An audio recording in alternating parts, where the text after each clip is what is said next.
The Lexo.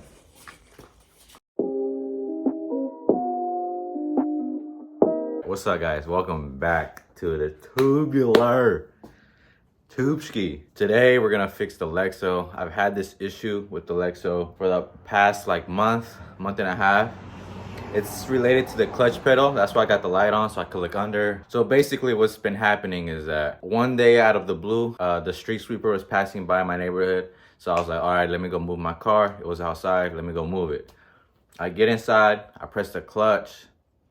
And the moment I press the clutch, my clutch pedal stays down. And I'm like, what the heck? I was like, that's never happened before. Why are you acting irregular? So I popped the clutch pedal up and my whole spring falls down. I'll show you guys so you guys have a better understanding. But the whole spring falls and hits the ground. And I'm like, bro, the sweeper just passed by on the other side of the street. And I was just like, bro, I gotta move this car. I couldn't. I was in a crunch time, so I just pushed it. I checked it out later that day. I was like, bro, the spring fell. Is anything broken? Nothing looked broken on the spring. Where the spring goes, everything looked cool. I put the spring back, and I was like, no biggie. The car turned on regular. It worked. So then one day I got ready for work, and I'm heading to go to work, right? And I'm driving regular. I'm at a light, waiting for it to turn green. It turns green. I press the clutch in first gear, press the clutch in second gear, and it stays down again. Kind of push it up again, and the spring falls. And I'm just coasting in second gear, revving it like at 6,000 RPM. And then I pull into a neighborhood. So I just coasted into a neighborhood. Parked. I put the clutch back on, and I'm like, bro, what's going on? Why is my clutch like falling?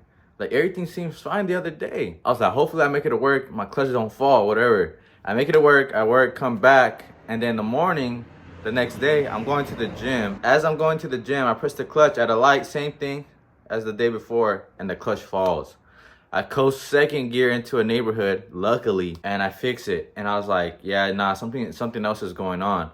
So then that same day, I looked under the car.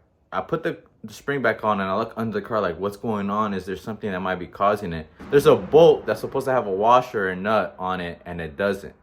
So the bolt's like this. I'll show you guys right now. And I gotta fix that because it's off-centered the clutch a little bit where it hits, and it makes this the whole clutch turn and twist and fall. And you don't want that while driving. That's what we're doing today. It's a random problem that happened. It's just a random problem. It's probably because the car vibrates a lot when driving, because I drive on the roads out here aren't the best. And the car's super stiff, super stiff. So I feel like all the vibrations, sometimes bolts get loose. So check your bolts if you're static and you drive stiff coils. Check your bolts, trust me. This is just a random mishap. So I'll show you guys what I'm talking about so you guys better understand with my little light, you feel me? Official. Look at that. That's official, bro. Put the seat back. I'm gonna show my best to show you guys what I'm talking about. That problem, I gotta get on my back. I ain't really fucking with that part. My clutch, this spring right here will just pop off. Legit, it will just pop off.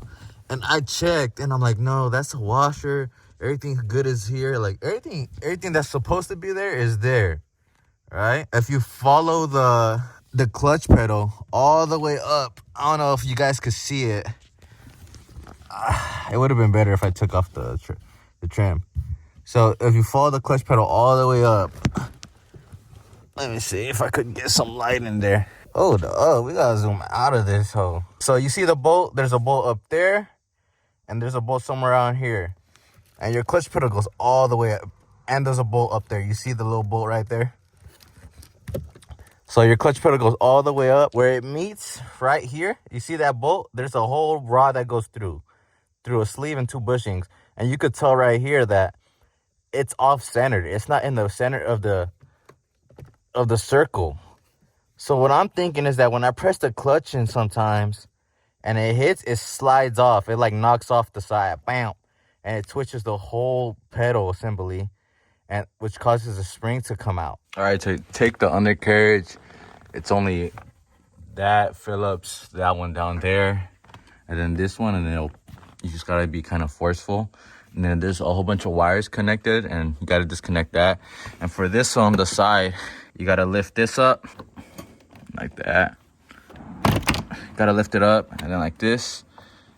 And then it's a connection there, down there, but I took it off and that's it. See, there's a little connection down there. And then you take that off, throw that to the side, whatever. All right, so you gotta pop it off. It's just, the rest are just clips.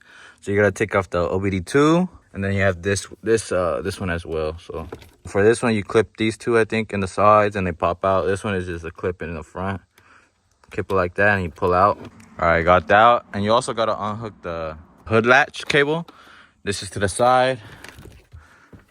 Throw that to the corner. And now it's time to get under there and see what's going on. I removed the module. It's two 10s, they're 10s. And I unclipped the starter switch from over there because you had to, instead of unclipping that.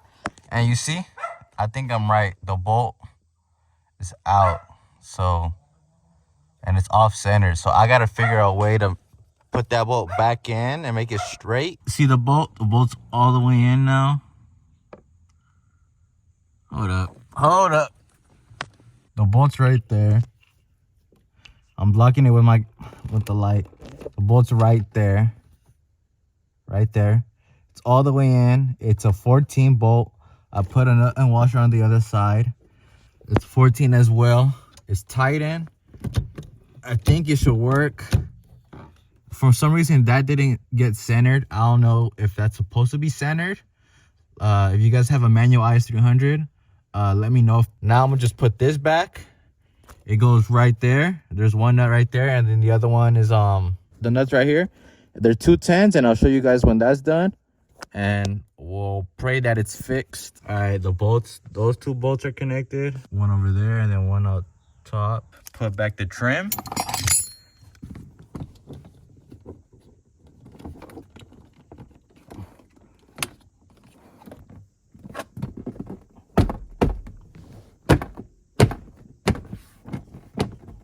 That's basically it.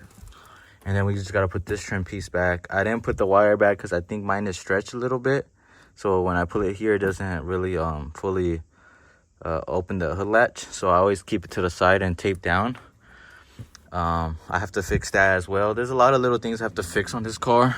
Let me put the trim back so you guys can see it all done. All right, so now all the trim pieces are on. Everything's back to normal.